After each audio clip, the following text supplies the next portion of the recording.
please. As I said in the chat, guys, please follow the chat. Thank you. Hands. Hey, Eddie, how you doing?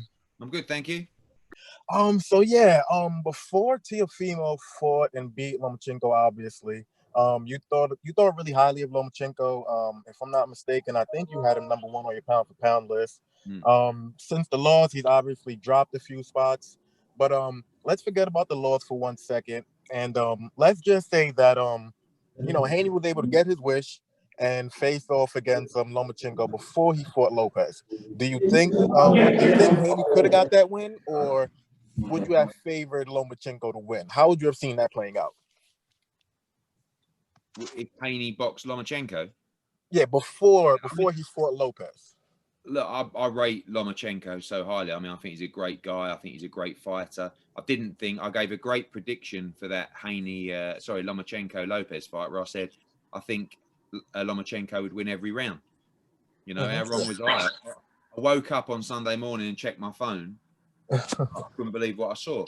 Look, one thing's for sure, speaking to Igis Klimas, he said he wishes they would have pulled out the fight with a shoulder injury, but they were worried they might not get an opportunity. But it doesn't matter. What Lopez done was he came in with the belief and he walked the walk, and he could have made himself look very silly if he would have lost every round. But he was too good on the night, and he deserves a massive amount of credit.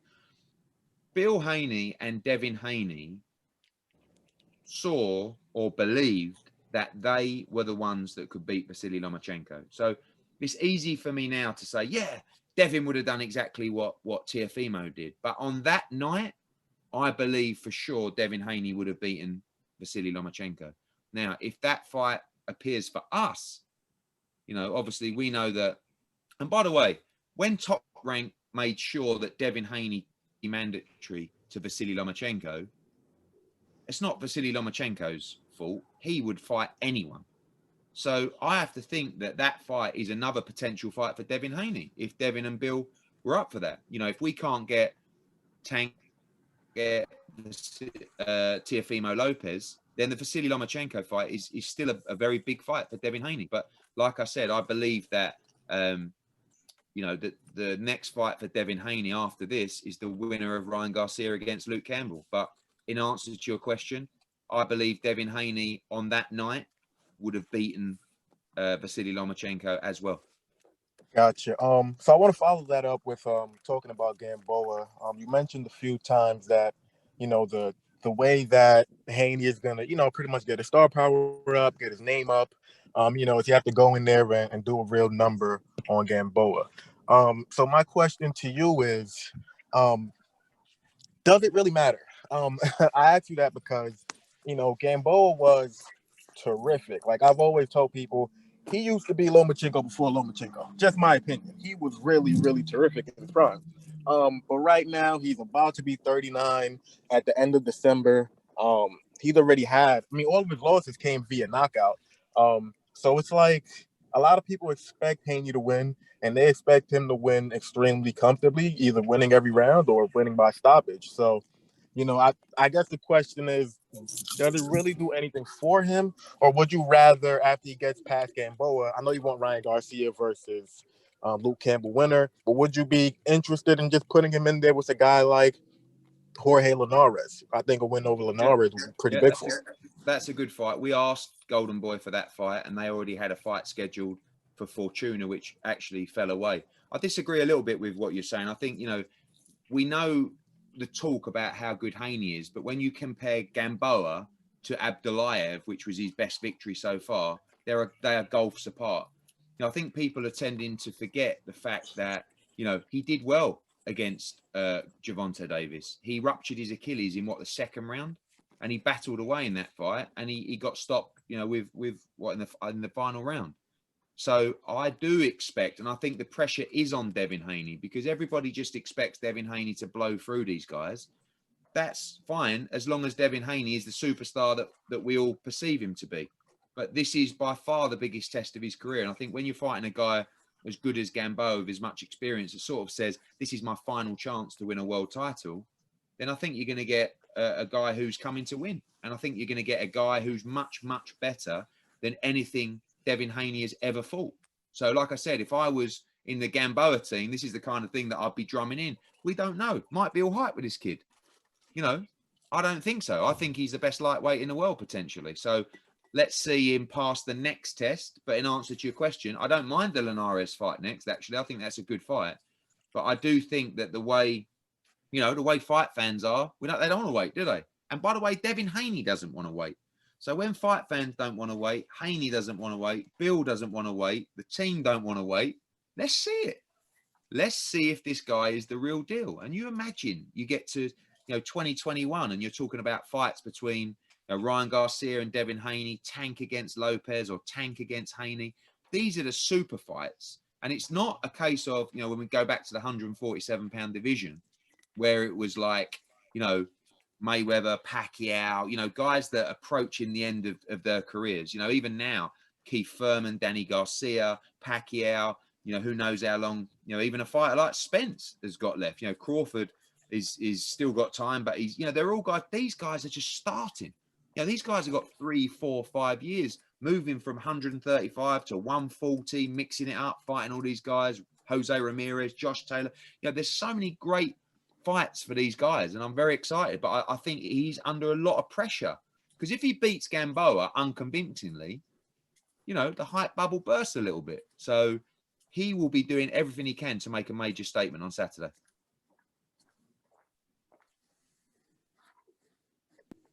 Danny Flexen, please. Hey Eddie, how you doing? Hey, Danny. Good to see you, mate.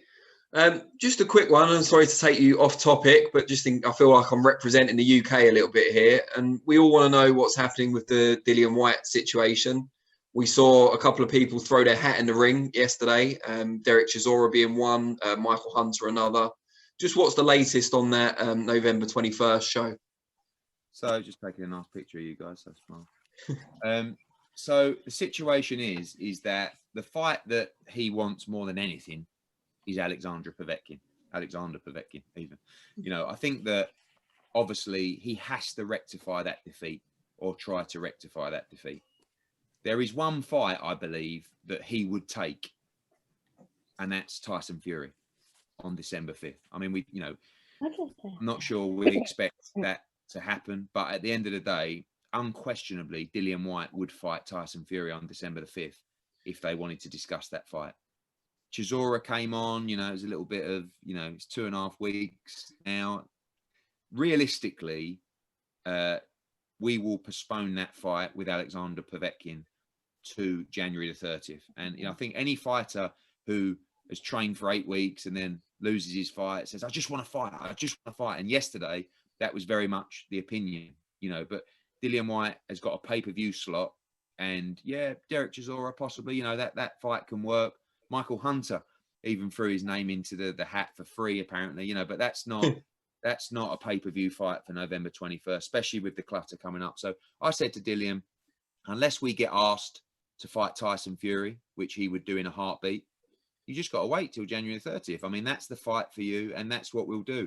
And we'll announce that in the next 24 hours, and we'll also keep the Saturday night fight night with Ben against Sebastian Formella headlining that card with the other undercard underneath that. So, we then go on a run of Saturday night fight nights in the UK with Katie Taylor, Conor Benn, and of course, Billy Joe Saunders against Martin Murray. Great stuff, Eddie. Thank you.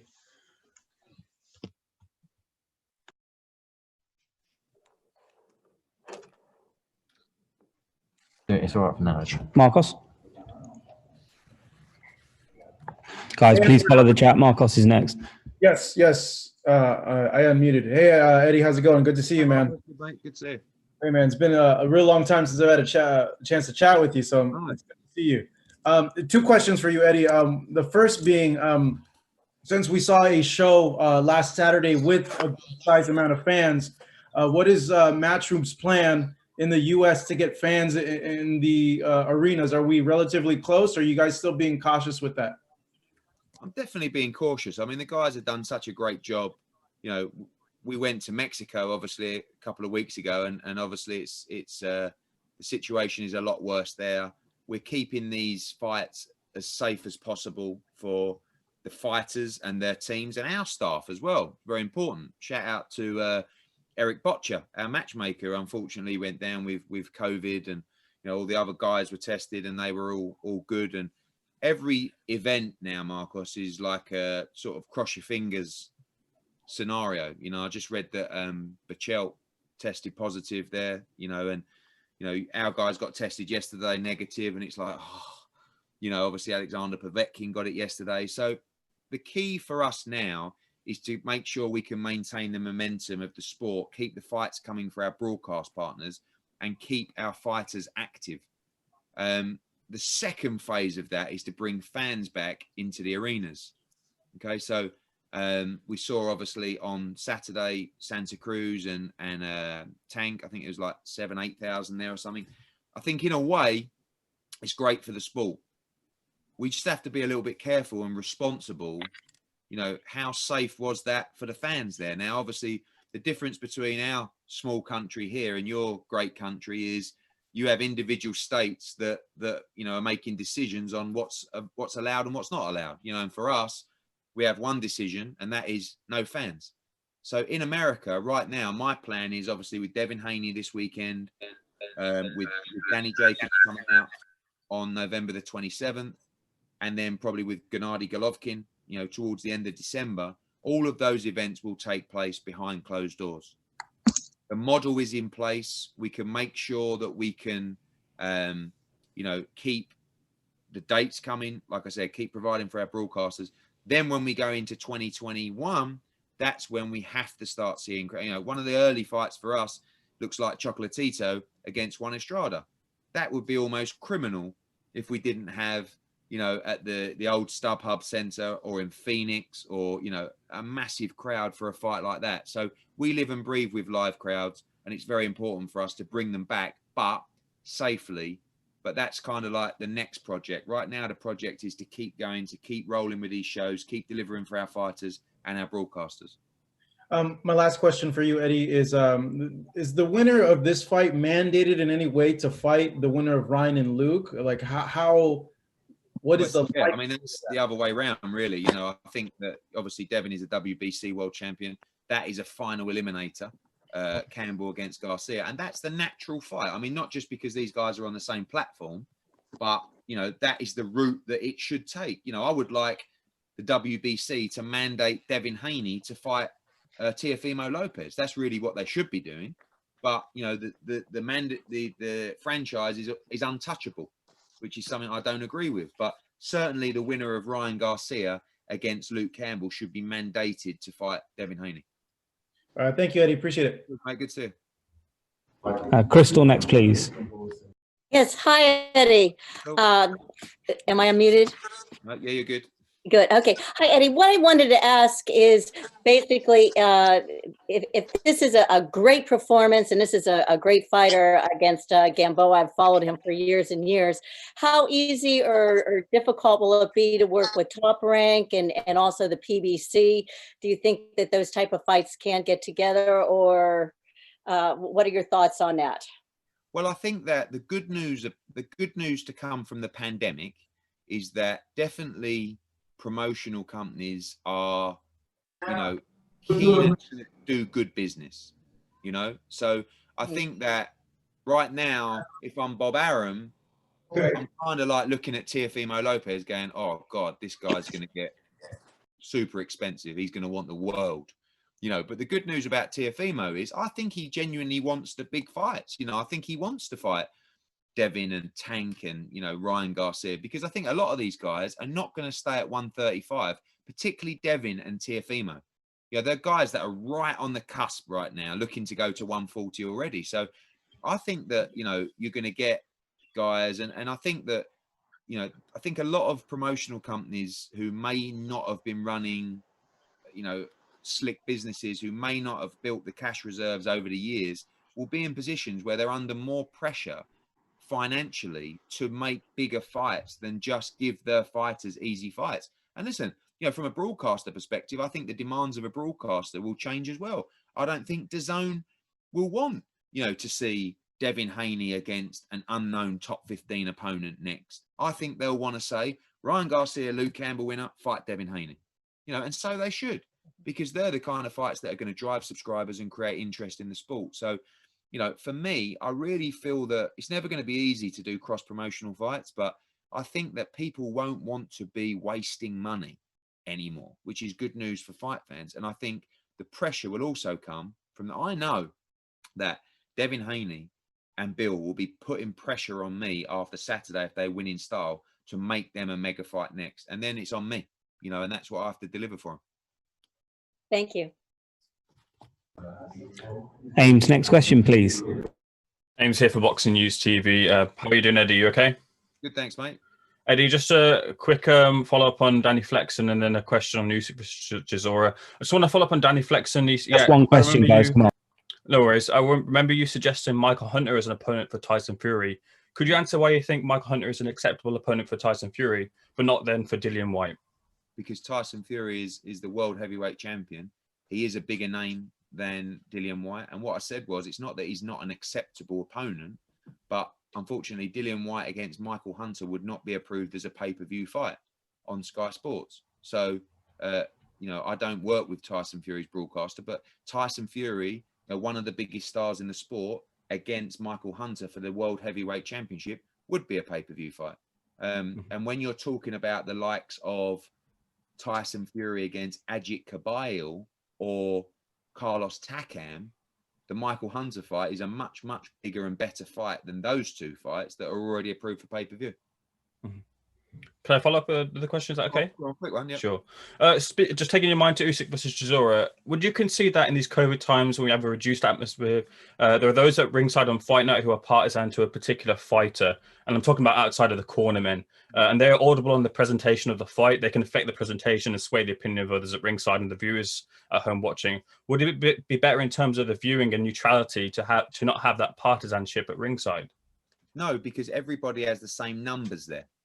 So, you know, unfortunately, you know, Tony Bellew was there working on behalf of the broadcaster.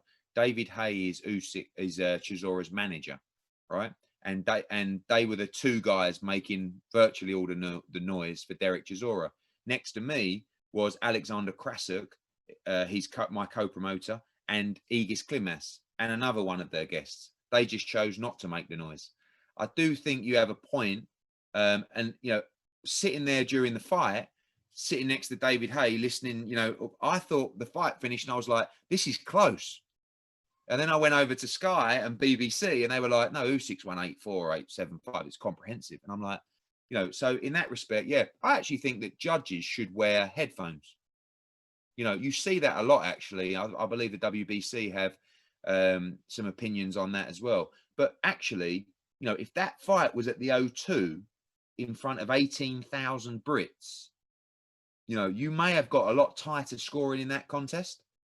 And that's more of a concern than one or two blokes just screaming and shouting from the back of the room.